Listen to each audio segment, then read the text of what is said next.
Hiya, my name is Abby Zena, and in this presentation, I'll be discussing my final major project and the process in creating Shoot Like a Girl.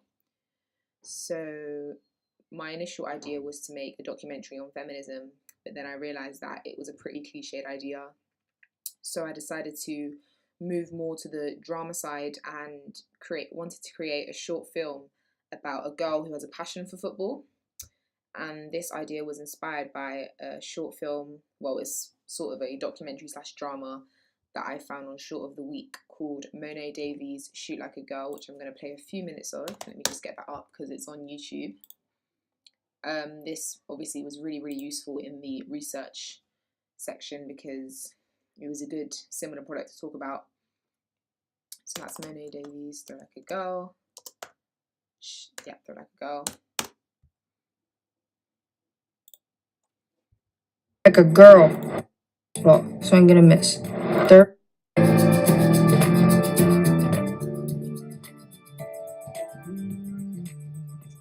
First pitch, fastball, swing and a miss. Second pitch, fastball, swing and a miss. Third pitch, a nasty curveball. Strike three, you're out. I throw 70 miles per hour. That's throwing like a girl. My name. So that's that. In my Google Drive, I have folders for each section of the brief.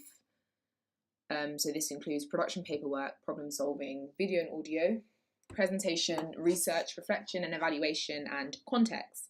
So I'm going to start with context and my proposal. So throughout my proposal, I noticed that it was constantly changing because I was constantly thinking of new ideas, putting in new research that I thought was useful to put in here.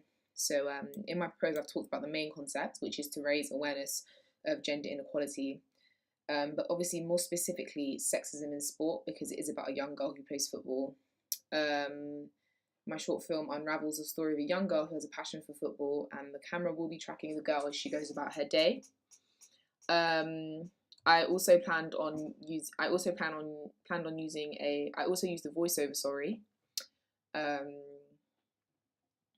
which I will be using my own voice for. And that's only because I never got the opportunity. I planned on using another person's voice, but I never got the chance to due to time issues. So yeah. In my proposal, I also talked about skills that I have learned on past projects in the course.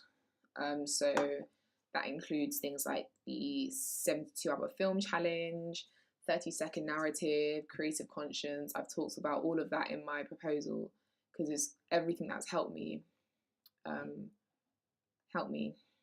in the FMP process also, because I brought a lot of the skills from past projects into this project. I've also briefly spoken about my target audience and in my proposal and the channels that my FMP would be best suited for, and that included channels such as BBC Three and Channel 4, etc. Also, in order to keep on top of all of my work, I made a schedule, which helped me note down all the things I wanted to do, and it kept me on track, and I was able to sort of plan myself ahead of time and set my targets, which I've done. And the schedules highlighted in different colours to show the different stages when what was done. It makes it easier for me to read and my teachers and examiners to read. So yeah, for example, all the bits in yellow are the Easter break section, which is where I did most of my filming. So yeah, moving on. I made a script, and my skills on script writing really did improve these last few months. I was really unsure on how to write a proper script, like a proper drama script. But I got some assistance from Shelley, and she showed me how to make a professional script, and it turned out to be really easy. So well, not easy, but easier than I thought it was. So here's my script. Later on in the process, I realized that I needed to make a shooting script because all dramas need a shooting script. And the difference between a shooting script and a normal script is that a shooting script includes all of the shots that you included in my piece. So I did that and included all the bits of all the shots that are going to be in my FMP, as well as just the dialogue. This made it very easy. It made it much more easier because I took my shooting script to filming with me. So I was able to see, oh, in this bit of dialogue, she will be doing this sort of thing. So yeah. As you can see here, it says extreme close-up, Emily's face as she watches the boys play football. But obviously on the normal script, it wouldn't say extreme close-up, it'd just say Emily's face as she watches the boys play football. So that's sort of the difference.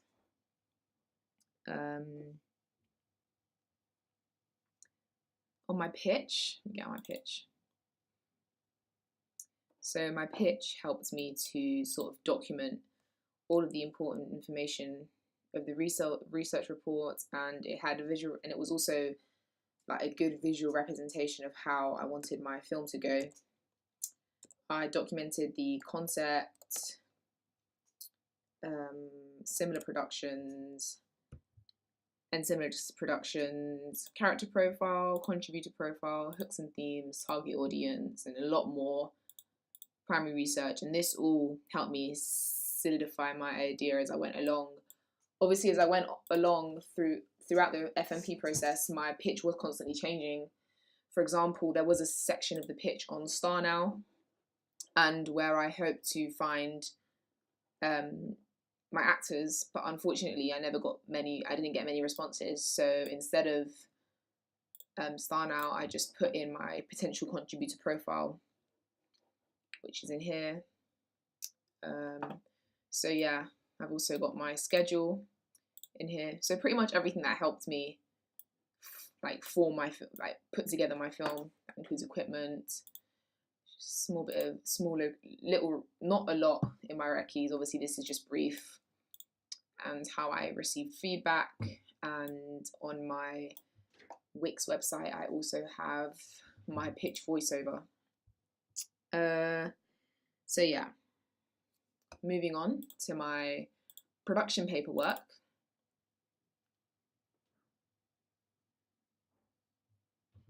I have things such as storyboard, call sheets, risk assessments, consent forms. This is all the stuff that helped me in the production process. So for example, my call sheets. My call sheets were basically documents that had all of my contributors' contact details, different things I needed to note before I went out filming. For example, no smoking on site, where toilets are available, bus routes, and it also had the times that shooting would be. There's also stuff like sound equipment that people will need to be aware of. I also have, again, just stations where it's best, what stations are best for getting to locations so that people who've never been there before can easily get there. And yeah, that's my call sheet, one of my call sheets. Let me go back to production paperwork. There was also location recce's, which was extremely important. My location recce's basically had information about the different locations that I was going to use. The location recce's also included risks that we needed to be aware of. So obviously I brought out the house one because obviously I was filming inside one of my actors' house. And this one's a bit more empty because there aren't as many risks in a house, whereas in the park there'd be a lot more risks. I've also put down contact numbers for like the location contact numbers, where parking is available because my the actor that I film does drive. The possible shots that I'll be taking in this location, and whether or not there was some outdoor noise pollution, So yeah, that's my location recce. Another very important thing that I needed to do was my risk assessment. At first, I found it really, really difficult because I wasn't sure how to properly do my risk assessment. So initially, I was just writing down, was there a risk? Yes or no? How severe was the risk? The likelihood of the risk and the risk factor. And then I would have just left it at that. But when Sonia went over it with me, she told me that I needed to copy and paste each of these tables where it says the hazard number description, and I need to do that for each and every risk and talk about who's exposed to the risk, the actions to take if this risk were to happen. So I'd have to do that for however many risks I have, which I have done now. Over here is my storyboard animatic. The storyboard animatic sort of just gave me a guideline of how it would go.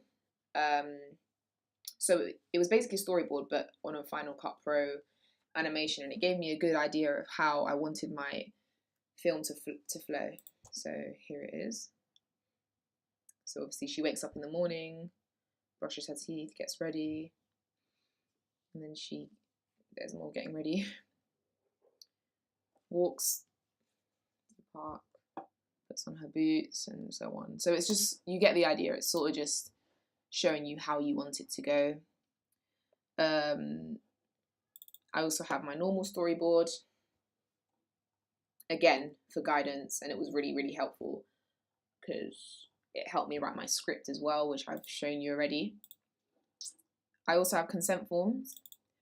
Obviously, because I only had one actor, I didn't need more than one consent form. Actors agreement, sorry. I didn't need more than one actors agreement because there was literally just one person in my FMP. So that's my actors release form. Moving on, I have also got my problem solving.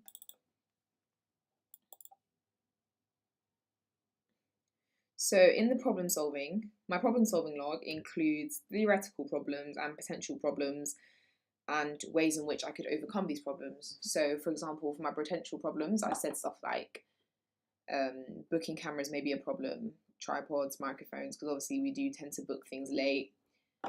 Also SD cards with small storage, battery running out on cameras, actors may be unreliable, and for each of these problems I said how I would solve these problems. So for example, booking cameras and tripods, I said that I will make sure that I book cameras earlier, and as many students will be needing them in the FMP process. For the storage, I said that I will go out and buy if this was to happen, I would go out and buy an SD card that will have enough storage space and bring a backup SD card during production just in case. For the battery life, I said that I will make sure I take out a charger with me so that I can charge overnight the evening before filming, therefore I will have lots of battery life on my camera. And obviously I did that so that I didn't have to face these problems. And now for actual problems, obviously you're going to find yourself with a few actual problems because it's normal to get problems. For example, I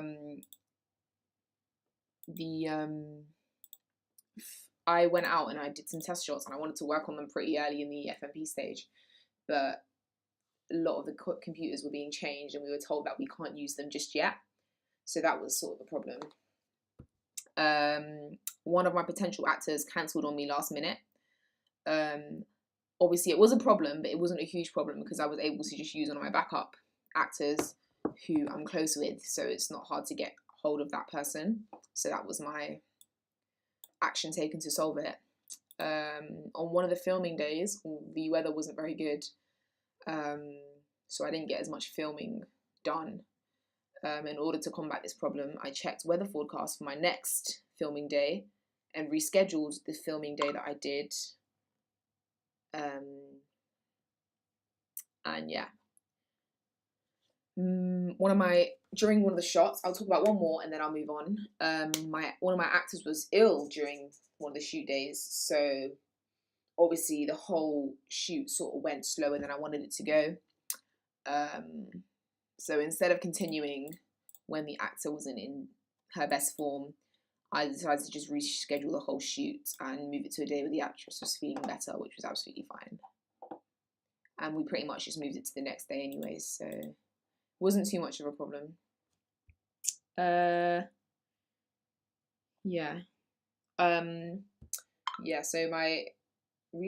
my problem solving was good because all my alternative plans seemed to work. And sorry, I wanted to say one more thing. In the editing section, I noticed that my ambient sound was very, very annoying because it was really, you could really hear every single bit of it, such as the wind, and it just sounded really odd. So I replaced the ambient noise with a soundtrack that me and Nick made on GarageBand, and it really worked well. So obviously the problem solving log did help me realize that a lot of my alternative plans were successful as well. So moving on to research.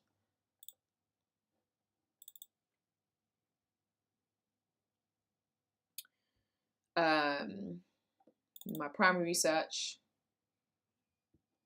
I did a lot of primary research. For example, I worked on my practical skills.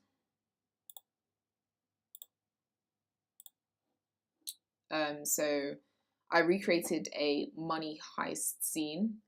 So Money Heist is a show on Netflix which Sonia showed us, and we recreated a lot of the scenes. So, for example, extreme close-up, depth of field, zoom in, and aerial shot. And this exercise just helped me throughout the process of my FMP because I'm now more confident with creating new and interesting shots for the production process, and this also gave me good confidence to go out and film by myself because I'm now aware of how to create shots that will potentially improve my grade.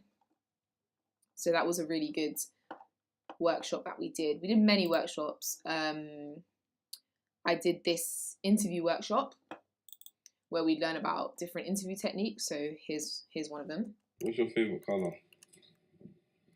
I like the colour red. What's your favourite food? Lasagna. How did you get to college today? To the bus. So obviously I didn't do a documentary, but in the primary research process, I did do Vox Pop interviews. And obviously that meant I'd have to use a lot of these techniques, and I did do that. And yeah, I also wrote about the interview techniques that I did. For example, the MIDI shots, shots of Junior reacting to my responses, and shots of just like my hand movement whilst I'm talking, because obviously the people watching the interview will get bored if they're just seeing my face, then the interviewee's face, and then my face and the interviewee's face. So it just showed us techniques to keep an audience engaged. I also did Vox Pops to see what a more broad audience thought. So I interviewed girls within my primary target audience, and then older people who were my secondary target audience, who would potentially be the parents of these girls, and see what they had to say about the topic. So here's a short snippet. Sorry if the sound's really rubbish. Do you think gender equality is being accomplished? I think in certain ways it is, but there's still like a big, difference. Yeah, I don't think it's just necessarily like female inequality, because there's a lot of things like to do with men too. Yeah. So I think it's got a long way to go, but it's definitely getting there, I think. Yeah. Are you aware of some of the ways in which women are treated unfairly in today's society? Like different pay or No. Exactly. No. Why? Well,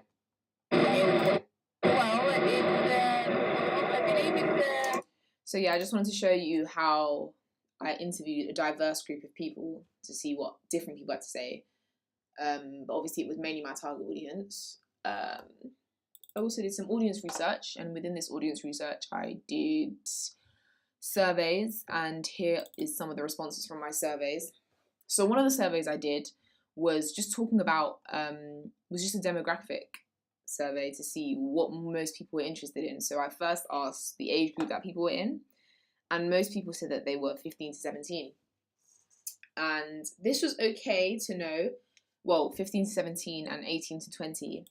And this was good because this was sort of where my target audience falls in. So now that I knew that most people that I sent the surveys who were within my age, I asked different things such as their preferred social media, and most people said Instagram and Snapchat. So knowing this information meant that I will be able to put my FMP on Snapchat and Instagram to get the most, to get feedback from mainly my target audience. I also asked what people's favorite kind of documentaries were, how they prefer watching TV shows, and it was just all stuff for demographics, really.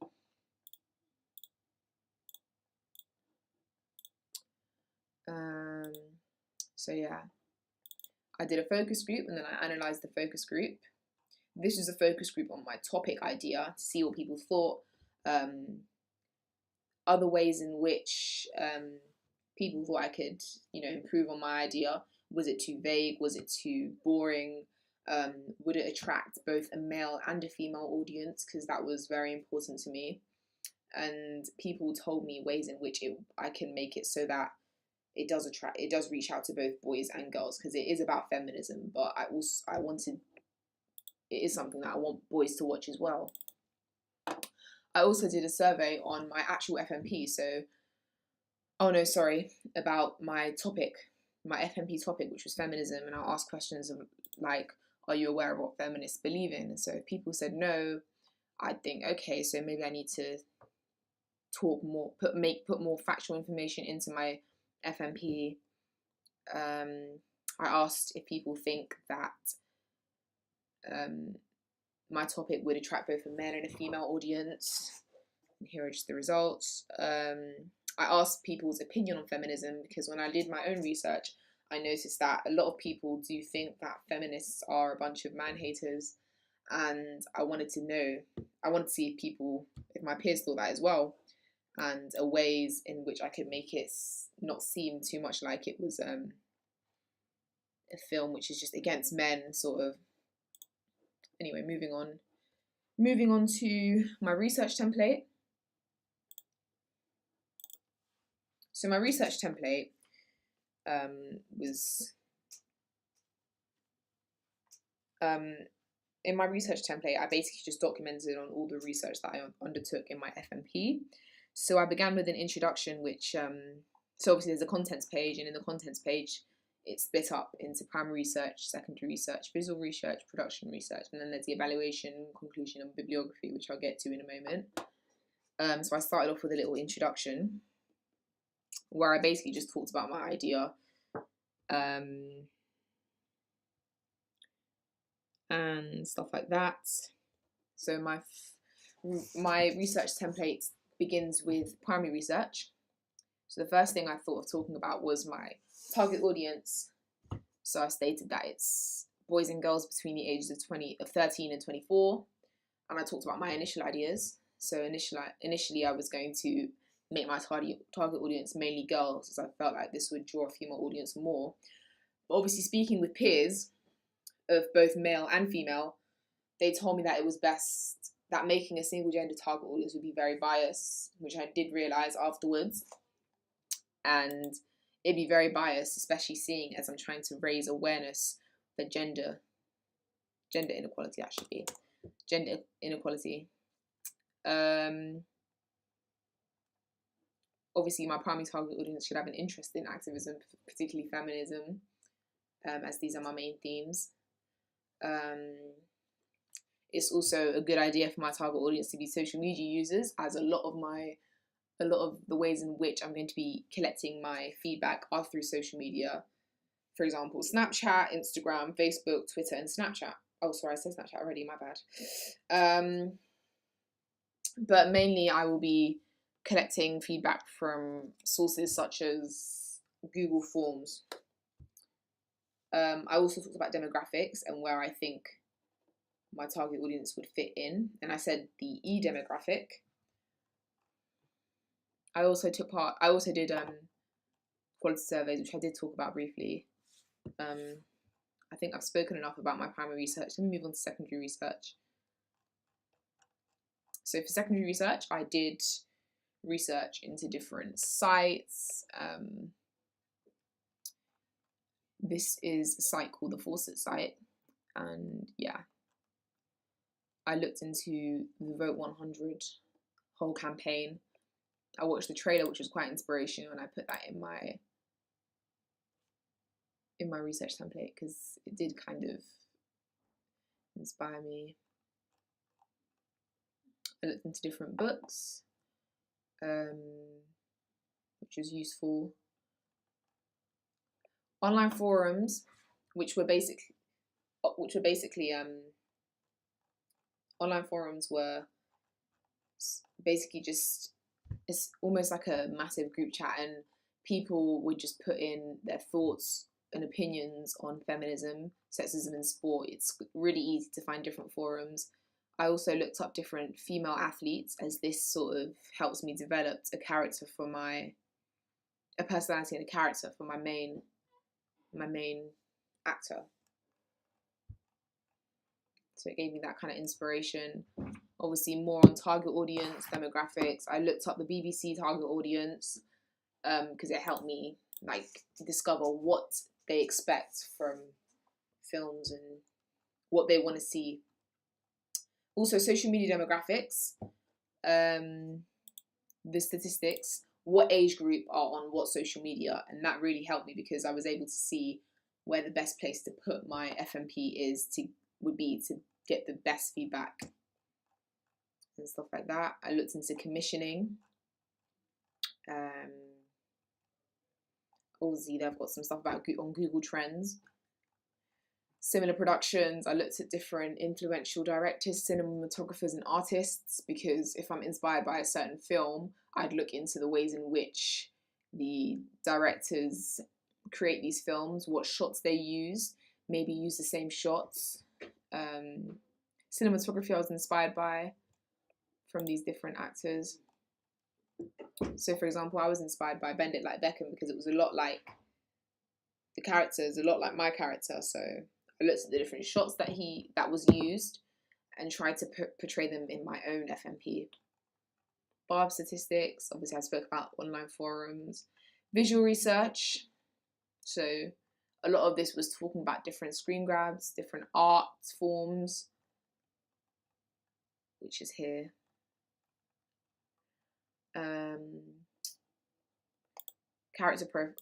Sort of like character profile, where I just have all the thoughts of my character, what she's thinking. Camera shots and a spider diagram, because I thought it'd be different, an easy way to understand. More similar products.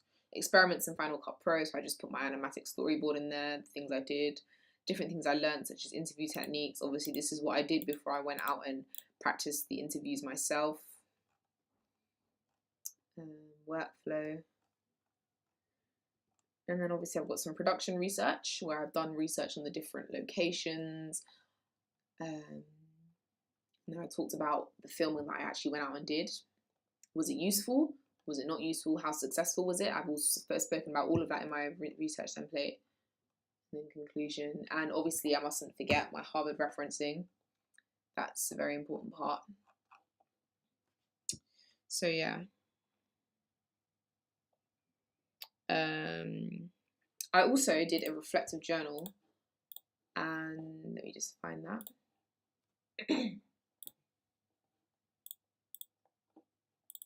Now I'm currently writing up my evaluation as we speak, actually, and I did a continuous reflective journal each week, which is where I did analysis. I can't even say the word of my work. and seeing what I was doing well, critical incidents, and how to overcome any problems that I came across on certain days. So obviously, as the weeks went on, I started developing a more solid idea. There's a huge difference from the beginning, my first idea, and what I made over here. And I basically just talked about how each and every bit of information or every single thing I did in lesson, how it's helped me, stuff like that. I've also got evaluations, which I still need to work on because I feel like they're not there yet. I still need to work on my evaluations. But yeah, obviously I think that the reflective journal is a very important part of my my FMP. And also, for example, if I don't do everything on my schedule, I can talk about why I didn't do that in my reflective journal, and it will and the examiner will see that and she'll be like, oh, okay, at least you put that in your reflective journal, because you're meant to put any problems that you faced in your reflective journal. And the last thing I wanted to show you is my Wix site. Get my Wix.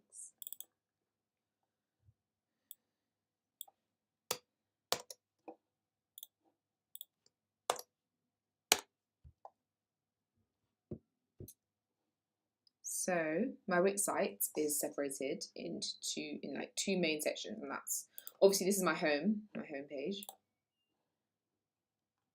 And then I have FMP.